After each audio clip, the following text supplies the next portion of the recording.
विमल बोलो जुबा केसरी, हर पल मनाओ केसरी त्योहार। बेंगलुरु की महादेवपुरा क्षेत्र से मेरे सहयोगी, वरिष्ठ सहयोगी राजीव रंजन आज वहां से हमें विश्लेषण देंगे और जो वोट चोरी को लेकर जो तमाम आरोप लग रहे हैं, तो शुरुआत राजीव आपसे ही कर रही हूं क्योंकि लगातार हर दिन नया खुलासा हो रहा है। पहले एटम बम राहुल गांधी ने फोड़ने की बात की इसी महादेवपुरा सीट को लेकर, उन्होंने कहा किस तरह से यहां वोट चोरी की गई है, 1 लाख से भी ज्यादा वोटों की चोरी यहां पर जो की गई है उसको लेकर वो आरोप लगाते नजर आते। कल राजनीति के चाणक्य माने जाने वाले शरद पवार उनके समर्थन में उतरते हैं और एक बड़ा दावा उन्होंने कर दिया कि किस तरह से चुनाव से पहले 2 लोग उनसे आकर मिलते हैं, विधानसभा चुनाव महाराष्ट्र के, उनसे पहले 2 लोग मिलते हैं और उन्हें 288 में से 160 सीटें जिताने की जो गारंटी है वो देते नजर आते हैं। ये आखिर ये चल क्या रहा है? ये जिस तरह से बिहार चुनाव सर पर है, उससे पहले एसआईआर को लेकर, फिर वोट चोरी को लेकर, पहले राहुल गांधी का दावा, अब शरद पवार, ये देश भर में ये लोकतंत्र को मजबूत करने की कवायद है या उसे कमजोर करने की? राजीव।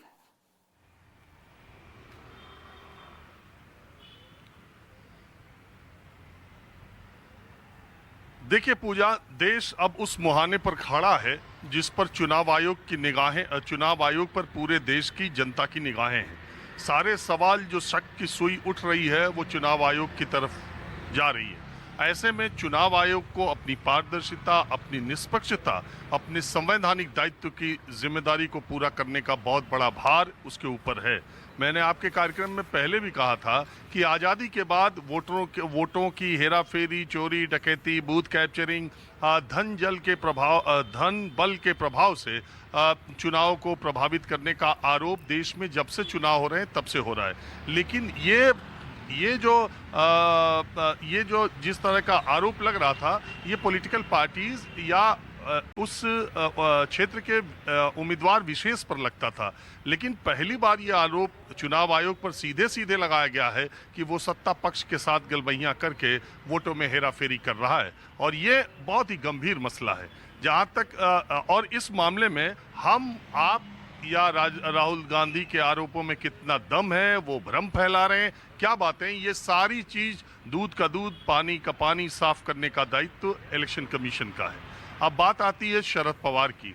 पूजा, जितनी मेरी उम्र है उससे ज़्यादा दिनों से शरद पवार राजनीति में सक्रिय हैं। जितनी मेरी उम्र है उससे ज़्यादा दिनों से शरद पवार के इर्द गिर्द महाराष्ट्र की पूरी राजनीति की वो धुरी हैं और केंद्र में भी उनका दखल उसी तरह से रहा है। शरद पवार इस देश के कोई मामूली नेता नहीं है। महाराष्ट्र जो जाएगा उसे पता चल जाएगा, नहीं तो महाराष्ट्र के बाहर वालों ने भी और पूरे देश ने उनको देखा है। उनके जैसा वरिष्ठ नेता इस वक्त आकर के अगर ये खुलासा, जबकि चुनाव के नतीजे आए हुए 1 साल होने को है, 2-3 महीने में महाराष्ट्र के हो जाएंगे, उसके बाद ये खुलासा करना कि कोई 2 व्यक्ति उनसे मिलने आए थे जिन्होंने महाराष्ट्र विकास अघाड़ी को 160 सीटें देने का भरोसा दिया, लेकिन राहुल गांधी ने ऐसा करने से मना कर दिया। अब ये शरद पवार से कोई 2 आदमी ऐसे ही मिल ले, ऐसा संभव नहीं है। शरद पवार उन 2 आदमी कौन थे और उन 2 आदमियों की क्या पृष्ठभूमि थी जो शरद पवार जैसे नेता को ये बताने पहुंच गए कि वो महाराष्ट्र का चुनाव कैसे जिता सकते हैं। ये जिम्मेदारी भी शरद पवार पर है कि उन्हें उन 2 लोगों के नामों का खुलासा करना चाहिए, या वो तरीका जैसे उन्होंने चुनाव जीतने की बात कही थी वो बात कहनी चाहिए। क्योंकि शरद पवार से ये अपेक्षा की जाती है, वो इतने वरिष्ठ राजनेता हैं कि अगर वो कोई बात कह रहे हैं, अगर इसमें कोई दम है तो बहुत गंभीर बात है, और अगर इससे राजनीतिक तुल या विवाद बढ़ाए जाने की बात है तो फिर उसकी बात ही अलग है। जहाँ तक महादेवपुरा सीट की बात है, मैं बेंगलुरु की उसी सीट पर आया हूँ। बात यह है कि इस सीट का विवाद इसलिए हुआ कि राहुल गांधी ने अपनी प्रेस कॉन्फ्रेंस में जो आरोप लगाए, उनका कहना था कि कर्नाटक में जितनी सीटें, उनके पार्टी का इंटरनल सर्वे, पार्टियों के ऐसे इंटरनल सर्वे आते रहते हैं, तो उसमें जो उन्हें सीटें जीतनी चाहिए थी उसमें बेंगलुरु ये सेंट्रल की भी सीट थी, और इसकी एक ही विधानसभा महादेवपुरा पर इतना ज़्यादा वोटों का मार्जिन था, 1 लाख से ज़्यादा बीजेपी और कांग्रेस में, कि उन्हें शक हुआ और उसके बाद इस विधानसभा सीट के वोटर लिस्ट को उन्होंने इलेक्शन कमीशन से मांगा, उसकी जो हार्ड कॉपी उनको मिली और उसके आधार पर उन्होंने रिसर्च कराया और ये पाया कि 1,02,250 वोटरों की चोरी की गई, ये उनका आरोप है। उसमें तमाम 5 क्राइटेरिया उन्होंने बताए हैं।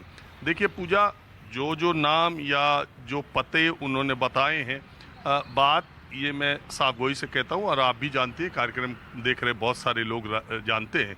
जो लोग बिहार, उत्तर प्रदेश से दिल्ली, मुंबई या देश के दूसरे शहरों में गए, गांव में उनका वोट वैसे ही पड़ा है, नई जगह उन्होंने बनवा लिया है। अभी कोई full proof system election commission के पास नहीं है। लेकिन ऐसा 2, 4, 6, 10, 5 हज़ार 2,000 का भी हो तो कोई बात नहीं, लेकिन एक ही विधानसभा में अगर 1,02,50 का मामला आता है तो ये एक गंभीर बात है। और जैसा कि राहुल गांधी कहते हैं कि 25 सीटों पर ऐसा खेल किया गया, या बहुत सारे लोगों का ये मानना है कि कुछ सीटों पर जिता दिया जाता है, कुछ सीटों पर मैनेज कर लिया जाता है।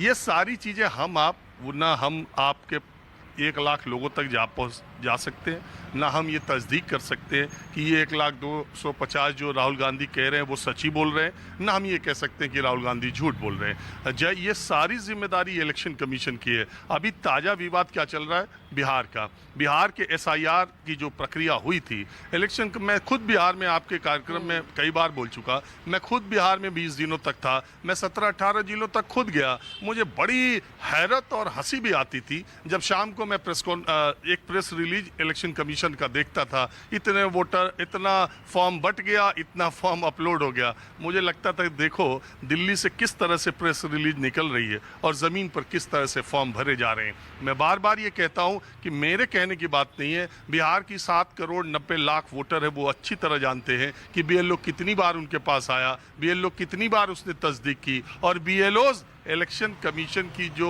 वोटर लिस्ट है वो उसको कैसे अपडेट करते हैं, इस देश का बच्चा बच्चा जानता है। लेकिन आंकड़ों के लिहाज से वो चीज़ें हो जाया करती हैं। पूरा SIR की प्रक्रिया जिस पारदर्शिता या जिस दमखम के साथ चुनाव आयोग ने कहा, वो ज़मीन पर कहीं दिखाई नहीं दिया।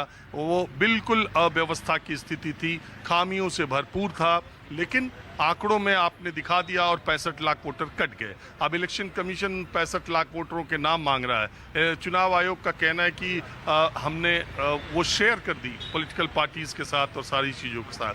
मूल सवाल यह है कि डिजिटल कॉपी की जो बात कही जा रही है कि मतदाता सूची का डिजिटल कॉपी अवेलेबल कराया जाए, तो ये ज़्यादा आसान होगा, जो मशीन रीडेबल हो।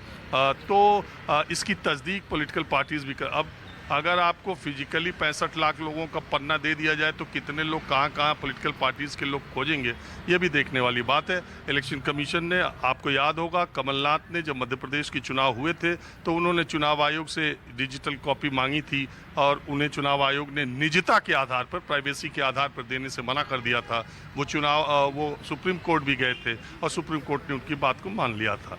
दुनिया के तमाम मुल्कों में डिजिटल वोटर लिस्ट मुहैया कराई भी जाती है। सवाल यह है कि अगर संदेह के शक की कोई सुई चुनाव आयोग की तरफ घूमती है तो उसका ये पूरा दायित्व है कि वो सारी चीज़ों को साफ करे।